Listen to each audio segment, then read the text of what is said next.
If you've ever felt like manifesting your specific person just meant shrinking yourself just to be loved, or if you've been walking that line between calling someone back and completely losing yourself in the process, this is for you. Today I'm going to show you exactly how to manifest love without abandoning who you are.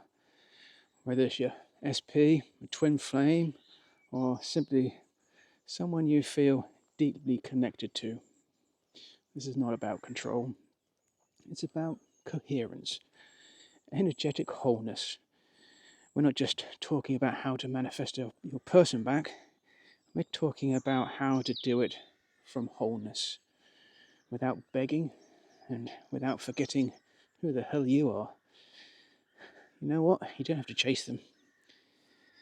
You don't have to shrink, contort, or disappear to call them back, because real love, it returns.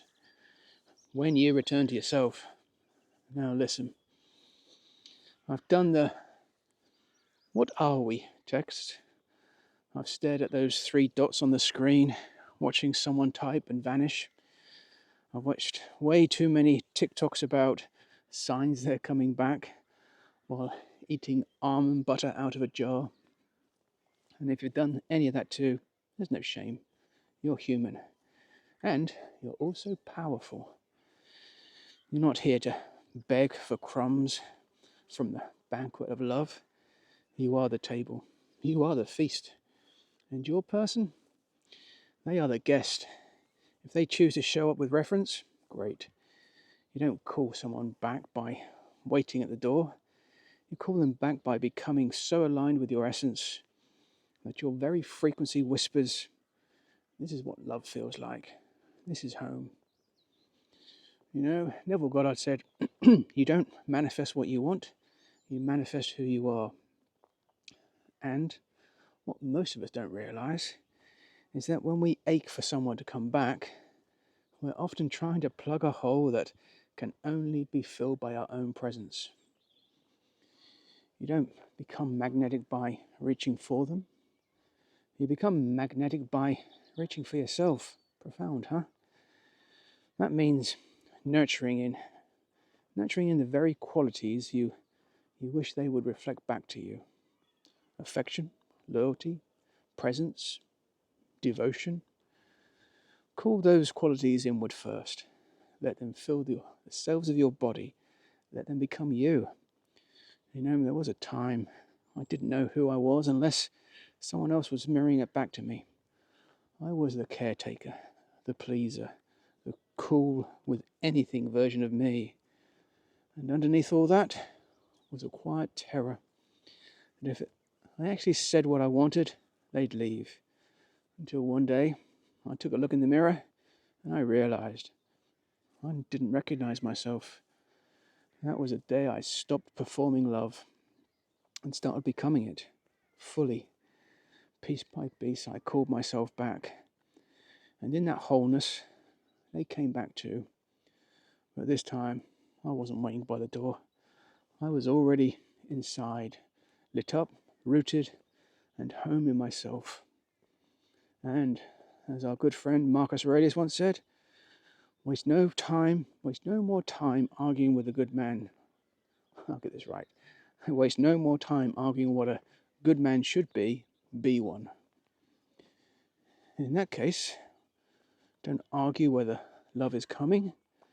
Don't chase whether they'll text. Be the love. Live the peace. Anchor in the reality that you and love are not separate things. Love is energy. Connection, that's vibration. Before someone can return in the 3D, you have to tune into the felt frequency of reunion. So instead of asking, where are they? Ask, how do I embody the version of me they come home to? That's not delusion, it's devotion to your own nervous system alignment and emotional reality. And here's the thing.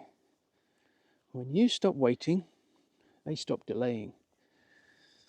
You remember that movie Legally Blonde when Elle stops trying to prove herself to Warner and she starts living from her own brilliance? Yeah, that's the vibe. Be so rooted in your self-worth that even your old SP starts wondering how and why they ever let you go. Think of these 3 stages of wholeness. 1. Self-remembrance. Ask yourself, where did I abandon me? In trying to keep them close, where did I go missing? This is a raw stage. It might feel like grief, but it's holy, because it's your soul returning to itself. Stage 2, energetic alignment. You don't matter, as I said before, you don't manifest what you want. You manifest who you are. So instead of repeating, I want them back, shift to, I am chosen, I am loved, I am already in connection. Feel it, speak from that. That's where true magnetic pull lives. Lastly, stage 3, sacred non-attachment. Here's a paradox for you. You can love someone deeply, even call them back in consciousness, and still not need them to come. When love is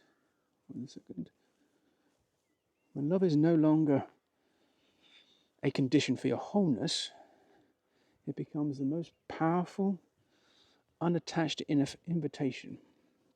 And ironically, that's when they feel it most. Strange but true.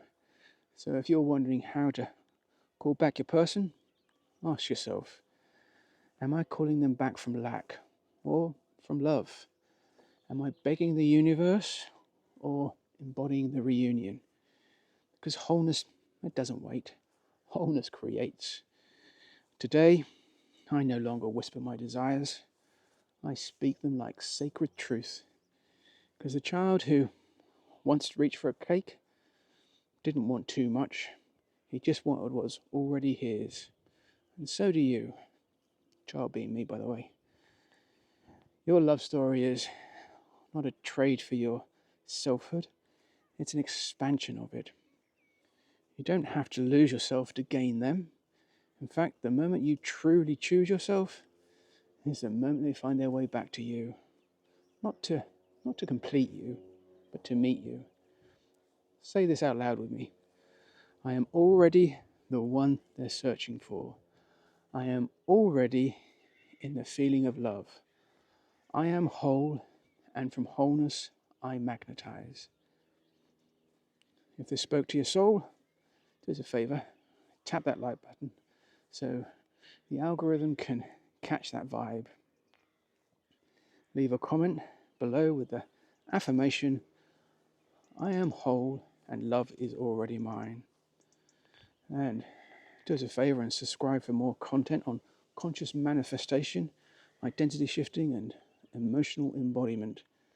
I think I'm up to about 380, 400 subscribers now. Thank you guys, I appreciate it. And if you're really feeling up to it, share it with someone who's walking the same path. And hey, if you're wondering, okay, what if they moved on or with someone else or I'm just here romanticizing a ghost? Don't worry. In the next video, I sit down with the one and only ChatGPT, who somehow gives better love advice than half of my group chat. We're going to dive into all the messy, mystical questions your heart's been holding. So stay tuned. And yes, even AI knows you're worthy of love. And remember this, I love you. And every day I feel you closer. Take care.